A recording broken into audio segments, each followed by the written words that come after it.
Êxodo capítulo 23, eu vou ler os versos 10 a 13, e eu peço que você observe na sua Bíblia o que diz a palavra de Deus. 6 anos semearás a tua terra e recolherás os seus frutos, porém no 7º ano a deixarás descansar e não a cultivarás, para que os pobres do teu povo achem o que comer e do despojo comam os animais do campo. Assim farás com a tua vinha e com o teu olival.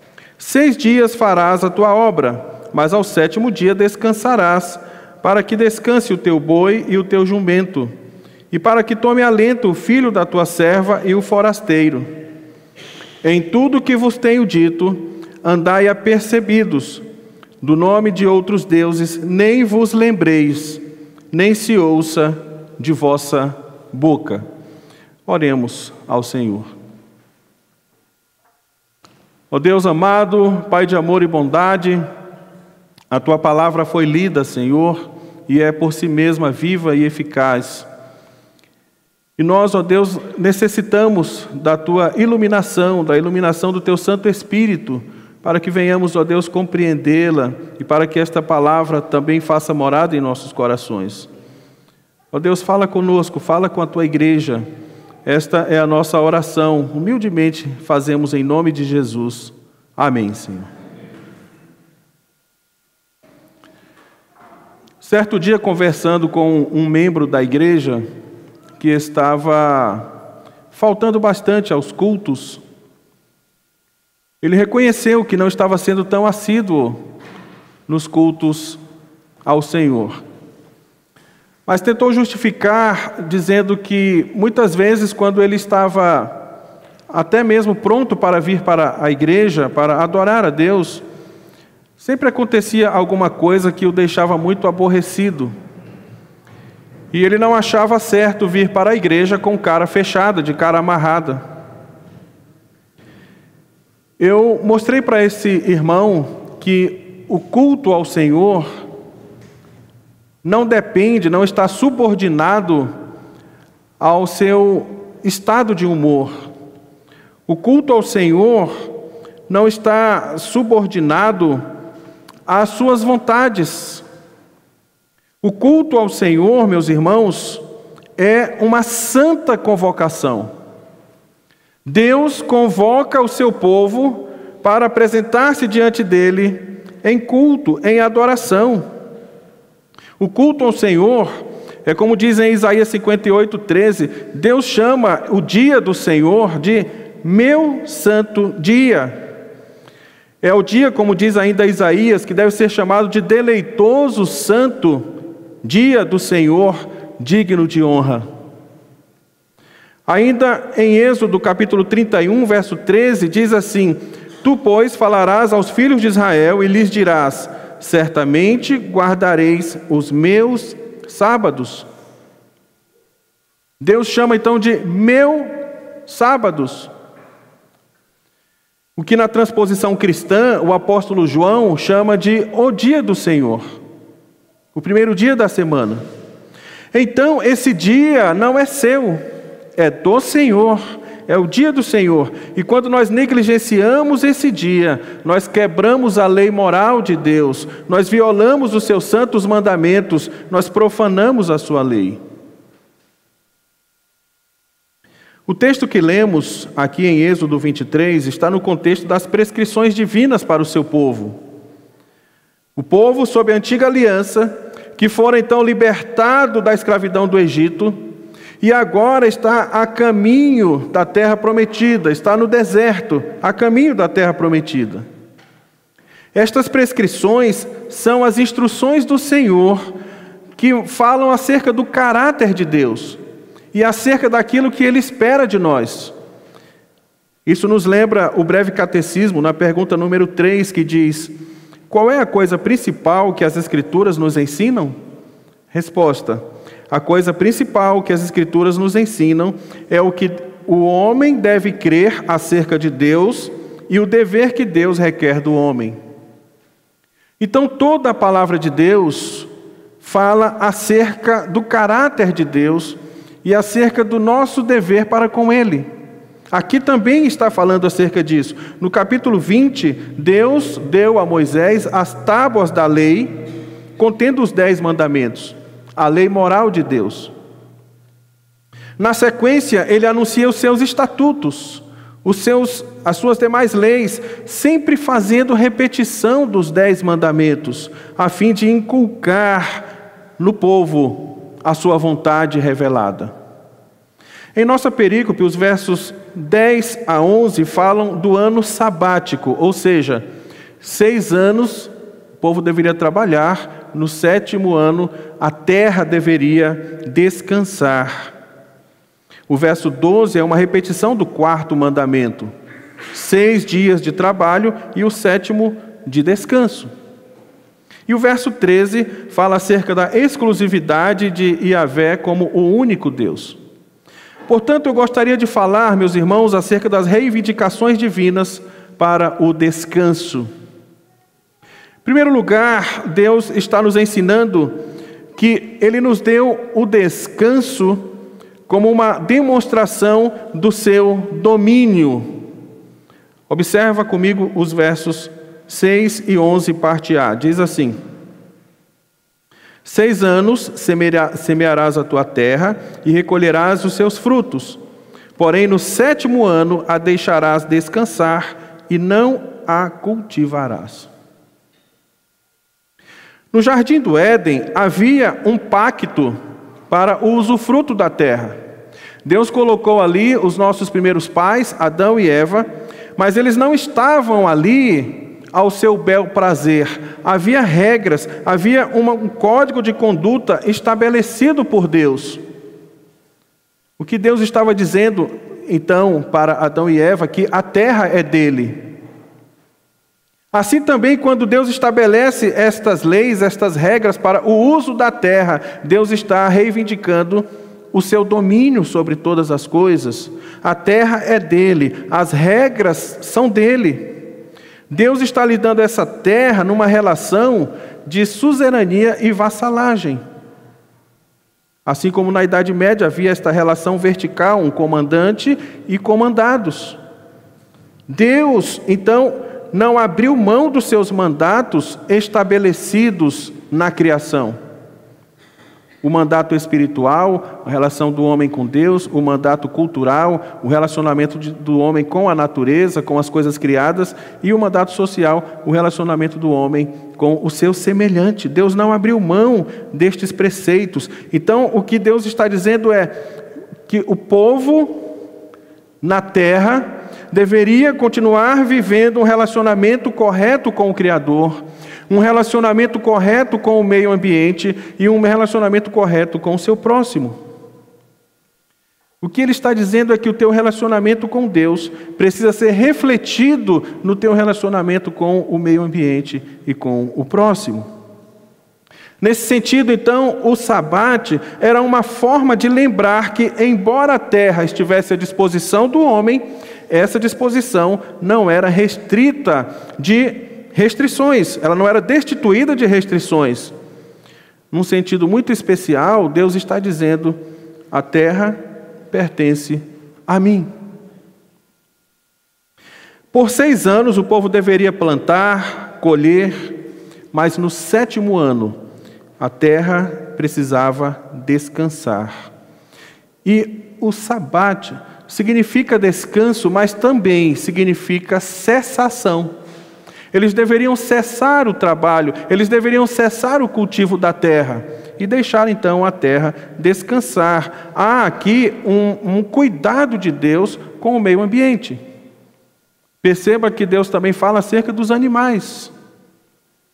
É claro, é importante ter cuidado quando se fala acerca de ambientalismo, porque essa palavra ambientalismo se tornou muito viciada por causa dos interesses ideológicos, políticos, econômicos.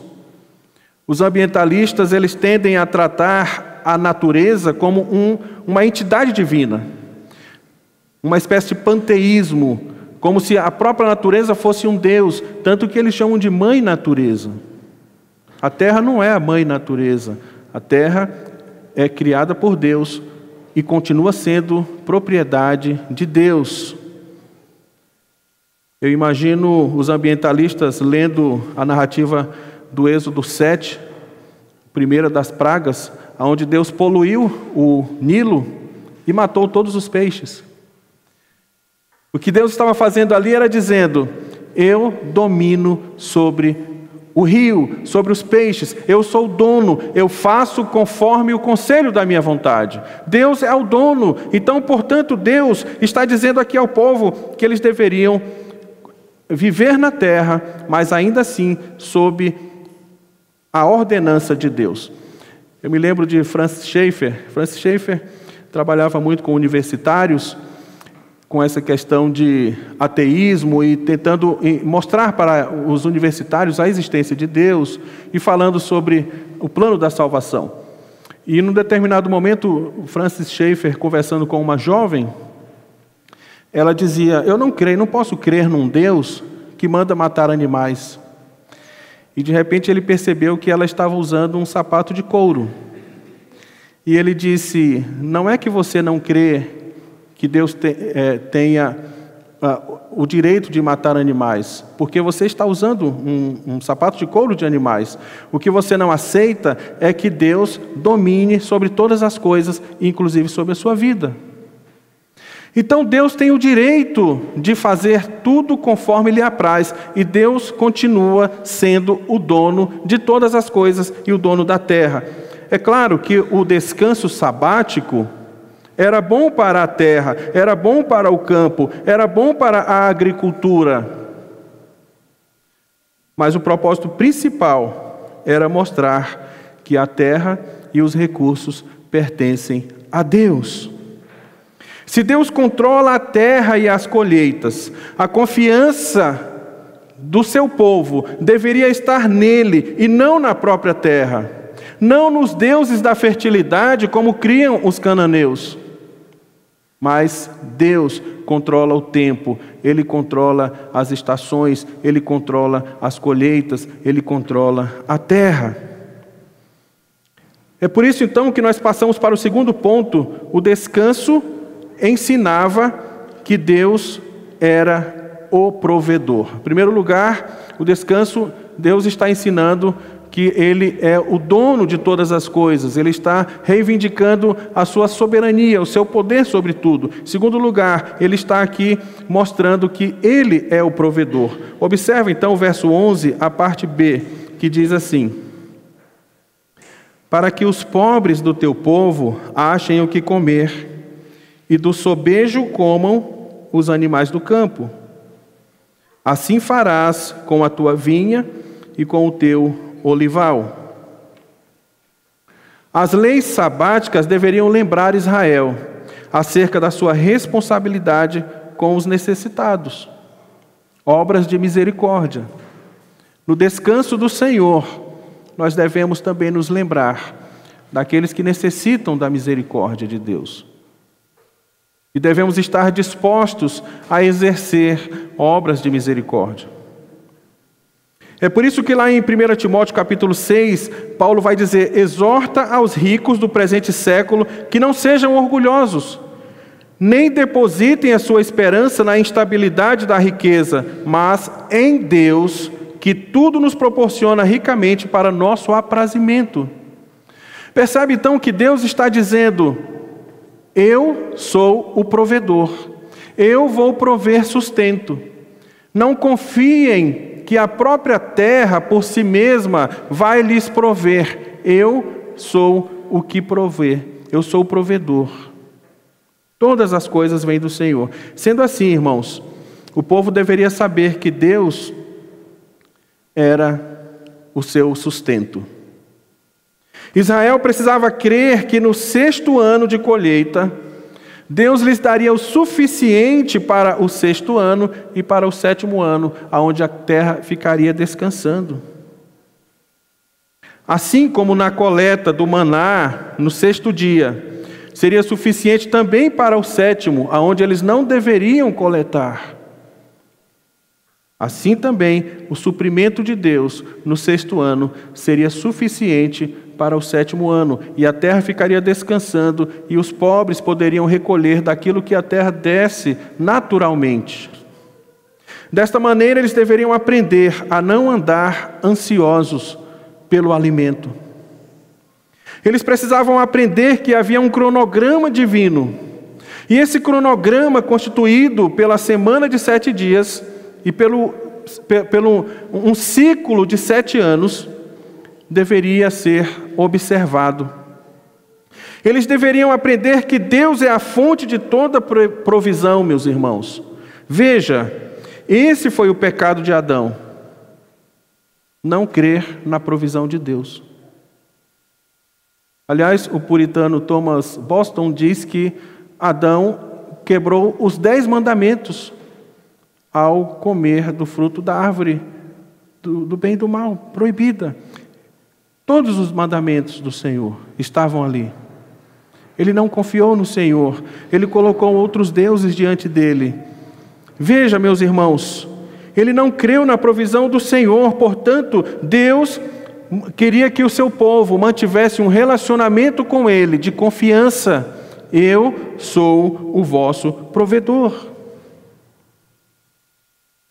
Tem muitos que dizem: mas eu tenho meu comércio, mas se eu não abrir no domingo, eu vou quebrar. Não estamos aqui excluindo aquelas obras de necessidade, aquelas pessoas que trabalham com saúde, com segurança. Tem tantas situações que se enquadram nas obras de necessidade, mas veja, tem muitas outras que não. E aí, às vezes, a pessoa tem um comércio, ela fala: mas eu não posso deixar de abrir o meu comércio no domingo, porque senão eu vou quebrar, não vou ter o sustento, não vou ter a renda suficiente. É interessante, meus irmãos, uma das redes de fast food dos Estados Unidos, a Chick-fil-A, que o seu fundador, ele desde o início queria garantir que seus funcionários tivessem o descanso no domingo.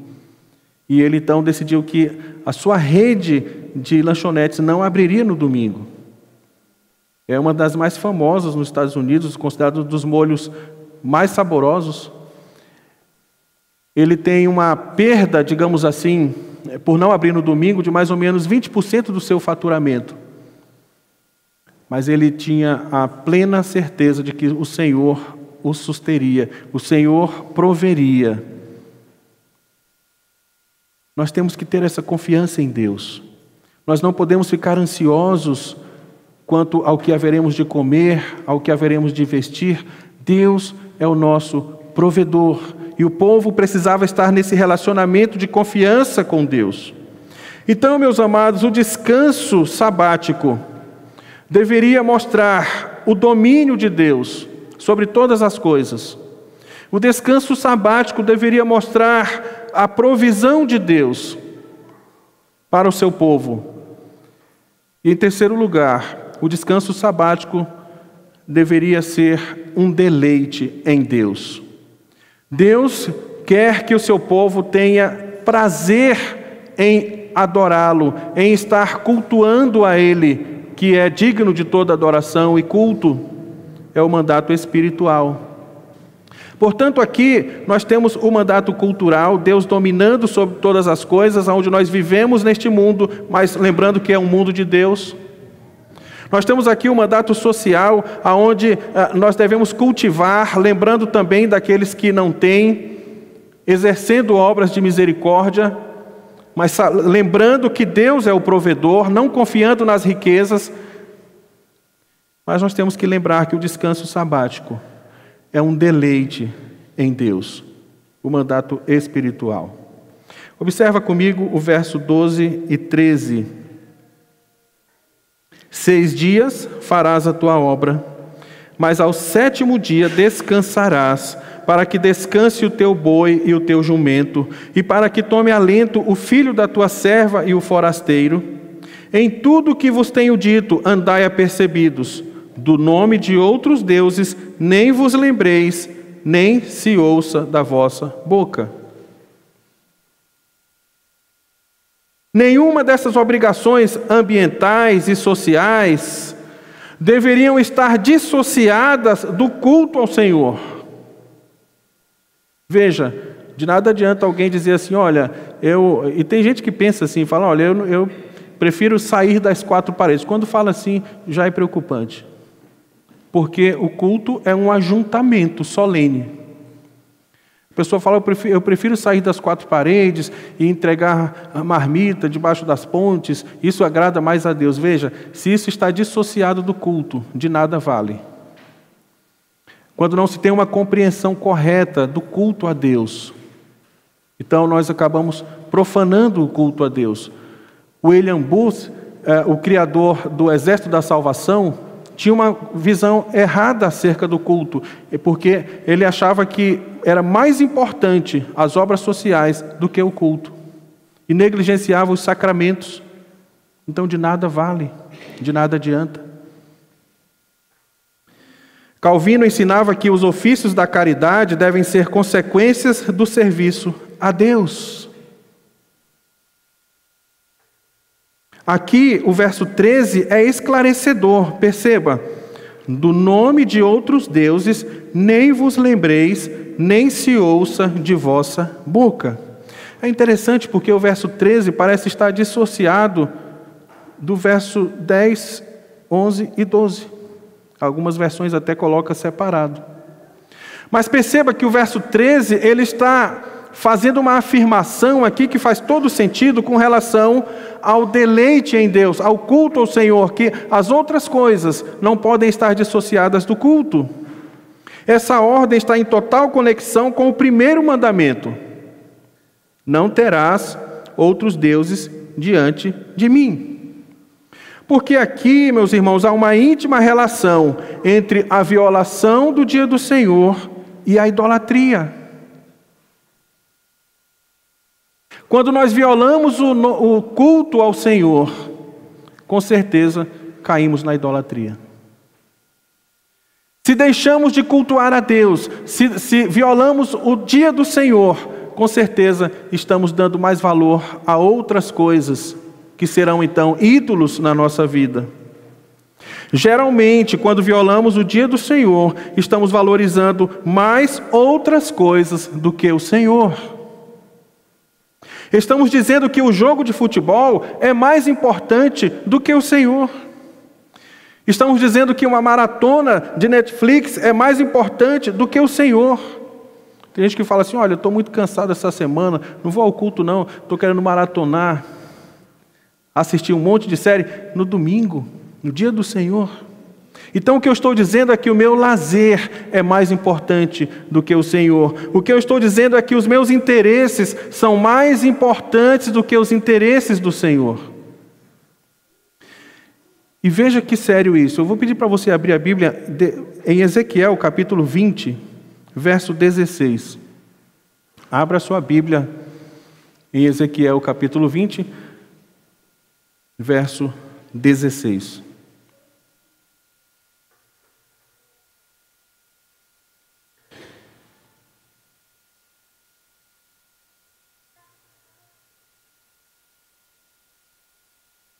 Veja o que diz: porque rejeitaram os meus juízos e não andaram nos meus estatutos e profanaram os meus sábados, pois o seu coração andava após os seus ídolos. Há uma íntima relação entre a profanação do quarto mandamento com o primeiro mandamento. E quebramos o mandamento do dia do Senhor, da adoração, do culto, é porque estamos com certeza colocando outras coisas como mais importantes, e essas coisas se tornam ídolos em nossas vidas, e essas coisas nos afastam do Senhor. Essas coisas nos afastam do Senhor, não podemos negligenciar o dia do Senhor, o culto. Na Constituição da Igreja Presbiteriana do Brasil, logo no começo, diz assim: a Igreja Presbiteriana do Brasil tem por fim prestar culto a Deus em espírito e em verdade. A igreja existe para cultuar, para a santa convocação, para o santo ajuntamento, o ajuntamento solene. É isso que Deus deseja. As demais coisas provêm do culto, do ajuntamento. É por isso, então, que na pergunta 121 do Catecismo Maior, diz assim, presta atenção. Por que a expressão lembra-te se acha colocado no princípio do 4º mandamento? Dentre parte da resposta, nós temos o seguinte: porque Satanás, com os seus instrumentos, se esforça para apagar a glória e até a memória deste dia, para introduzir a irreligião e a impiedade. Vejam que sério, irmãos. Vejam que sério. Por que nós temos então que nos lembrar do dia do Senhor? Por que nós não podemos quebrar esse mandamento? Porque Satanás está ávido com os seus instrumentos. Ele se esforça para apagar a glória desse dia e até mesmo a memória deste dia. Para quê? Para introduzir a irreligião e a impiedade. Deus instituiu o seu dia para o seu povo como uma constante fonte de bênçãos, tanto para o revigoramento físico quanto espiritual. Quando negligenciamos esse dia, nós não somos revigorados, nem física, nem espiritualmente.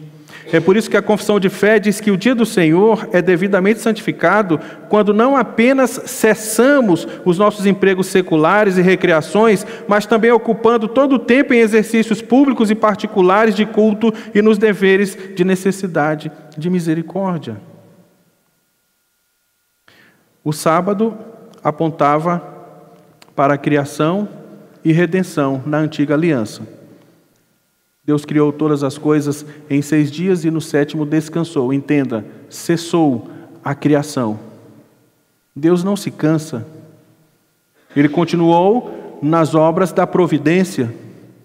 É por isso que Jesus disse, meu Pai trabalha até agora e eu trabalho também. Mas cessou-se um ciclo. Ele fez todas as coisas em 6 dias e no 7º descansou. Então, o sábado apontava para as obras da criação. Quando o povo de Deus foi liberto do Egito, Deus falou que o sábado, então, seria um sinal da sua aliança, um sinal da sua libertação. Portanto, o sábado apontava também para a redenção do povo. Já apontando para uma redenção definitiva da nova aliança, a redenção em Cristo. Assim como a Páscoa, onde o Cordeiro Pascal era imolado, e o Novo Testamento diz que Cristo é o nosso Cordeiro Pascal. Isso acontecia da sexta para o sábado. Assim também a festa das primícias acontecia no 1º dia da semana e não mais no 7º. Já apontando para as primícias dos que dormem, as primícias que é Cristo Jesus. No Novo Testamento, esse dia, o dia do Senhor, que era no sábado, no 7º dia, passou então a ser no 1º dia da semana.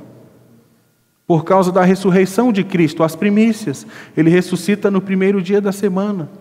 E o povo então passa a reunir-se imediatamente no 1º dia da semana.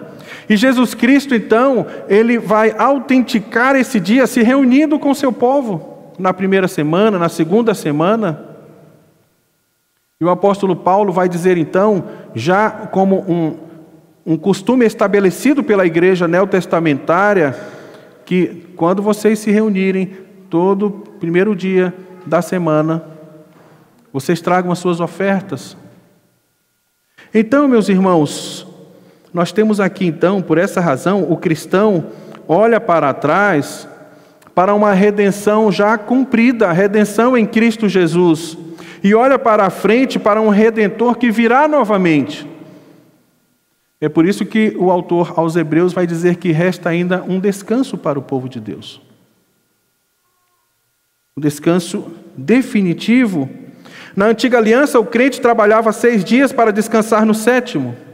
Na nova aliança, o crente descansa no 1º dia. baseado nessa obra realizada de Cristo, e então ele entra alegremente nos 6 dias de trabalho, confiante no sucesso através daquilo que Cristo já alcançou. Sempre haverá um descanso para o povo de Deus. Sempre haverá um descanso em Deus para aqueles que confiam nele, para aqueles que estão numa relação pactual com ele, para aqueles que entendem que este dia é dia deleitoso e que não pode ser quebrado.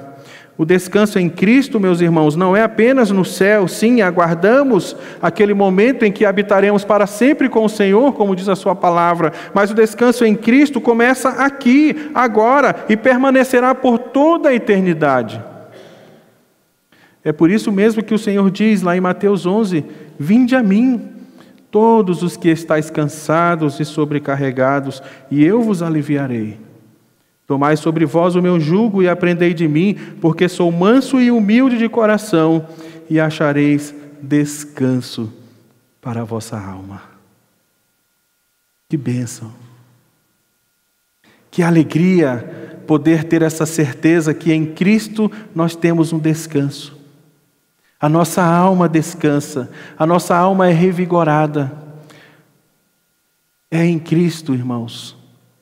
E Cristo é adorado quando nós nos reunimos no dia do Senhor, no dia de Cristo, para a adoração, para o culto, para o louvor. Eu queria concluir, meus irmãos, dizendo que é no domingo que você deve lembrar que Deus domina sobre a terra, sobre o céu. É no domingo que nós lembramos que nós vivemos no mundo dele, segundo as regras dele. Aqui nós nos reunimos para ouvir as regras do Senhor, as leis, os preceitos, os mandamentos. E somos lembrados que nós estamos no mundo de Deus. E que vivemos segundo aquilo que ele mesmo estabeleceu. É por isso que no culto a pregação assume este lugar central, porque Cristo está no centro. É no domingo que lembramos que quem põe a comida na nossa mesa é o Senhor.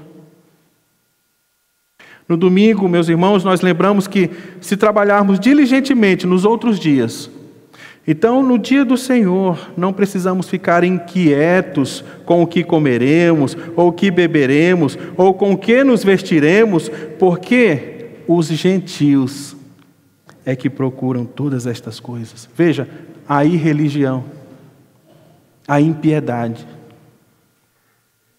No domingo, meus irmãos, nós nos lembramos que o Pai Celeste sabe que necessitamos de todas estas coisas. Guardar o domingo, então, é buscar em primeiro lugar o seu reino e a sua justiça, sabendo que todas estas coisas nos serão acrescentadas. É no dia que eu digo, Senhor, o que eu tenho vem das tuas bondosas mãos, e das tuas mãos te damos. Que imagem linda! Quando nós apresentamos a Ele as nossas ofertas, os nossos dízimos, nós estamos dizendo, Senhor, tudo que eu tenho é teu. Tudo que eu tenho vem das tuas próprias mãos, e eu sou beneficiado com o que vem das tuas mãos, e é das tuas mãos que eu te dou. Nós não damos nada a Deus que Ele mesmo não nos tenha dado.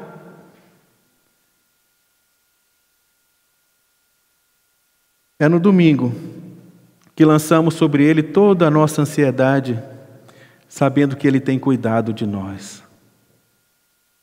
É no domingo que eu me lembro que haverá um dia em que estaremos para sempre com o Senhor. E isso me traz alegria, isso me traz esperança, e isso me traz consolo. Fazendo aqui algumas breves aplicações, que cada pessoa da família faça seus próprios preparativos com oração em favor de si e pela ajuda de Deus sobre o ministro. Orem pelo ministro, trazendo aqui algumas aplicações do princípio de culto. Ore pelas bênçãos sobre a vida do ministério desse ministro que trará a palavra. Ora por outros exercícios que possam dispô-lo melhor na comunhão com Deus. Que todas as pessoas se encontrem na hora prevista para o culto público. Aqui são as instruções do Diretório de Culto de Westminster. Que todas as pessoas se encontrem na hora prevista para o culto público, para que toda a igreja esteja presente no início e de um só coração se junte solenemente em todas as partes do culto público e não saia senão depois da bênção. É importante aqui o Diretório de Culto falar sobre isso, que todas as pessoas se encontrem na hora prevista para o culto público. Tomar cuidado com o horário do culto, para não se atrasar, para que esteja presente desde o início do culto até o final, até o momento da bênção. Muitas vezes eu percebo que, às vezes, nós somos pontuais no nosso atraso. Você percebe uma pessoa que chega 5 minutos atrasada, ela é pontual nesse atraso, ela sempre chegará 5 minutos atrasada. Então se prepara um pouco antes, sai um pouco antes de casa, para que sempre esteja no início do culto. Calcula direitinho o tempo de preparação do trajeto, saia com antecedência para evitar aborrecimentos. Às vezes a família está pronta ali para sair de casa em direção ao culto, aí acontece alguma coisa, algum aborrecimento por causa do atraso. Aí é como aquela pessoa diz, olha, toda vez que eu vou ao culto, acontece alguma coisa que eu fico aborrecido e acabo não indo. Veja, a palavra de Deus diz que nós temos que nos preparar para esse momento. Mas se aconteceu alguma coisa, se aborreceu, vem de cara fechada mesmo, mas esteja no culto ao Senhor, porque Ele não depende das suas emoções. É uma convocação. E no culto, Deus vai ministrar no seu coração. Deus vai falar ao seu coração. No culto haverá arrependimento, haverá quebrantamento, haverá conversão. E tudo isso redundará em adoração, glória, louvor e culto ao Senhor. Que Deus nos abençoe, meus irmãos, que Deus abençoe esta amada igreja, o seu ministro e todos os presbíteros, e que nós possamos, como um só corpo, continuar valorizando o dia do Senhor, o culto ao Senhor, nos lembrando que a Deus pertence todas as coisas, que o culto, o dia não é meu, é dele, e que Ele é o provedor. Não precisamos ficar ansiosos com nada, e possamos viver com essa esperança e com gratidão no nosso coração. Que Deus nos abençoe. Vamos orar ao Senhor? Deus amado e querido, Tu és o Senhor, o Criador, o sustentador de todas as coisas. Nós vivemos no mundo do Senhor e nós queremos viver, sim, ó Deus, de acordo com as regras estabelecidas por Ti, com os Teus preceitos, com os Teus decretos, ó Pai, com a Tua santa lei, porque a Tua lei, ó Deus, é perfeita, a Tua lei, ó Deus, é justa, a Tua lei é agradável. Nos ensina, Senhor, a amar a Tua presença, estar na Tua casa, em santa congregação, para culto e adoração a Ti. Que tenhamos prazer, que tenhamos deleite no Senhor, no culto ao Senhor. Que nós saiamos daqui, ó Deus, edificados e com o coração, ó Deus, esperançoso daquele dia, onde haveremos para sempre de estar com o Senhor, sem, ó Deus, as intempéries deste mundo caído. E ali, ó Deus, em um só rebanho e um só pastor, continuemos Te louvando e Te adorando perpetuamente. Nós oramos em nome de Jesus, Teu Filho. Amém, Senhor. Amém. Que Deus abençoe.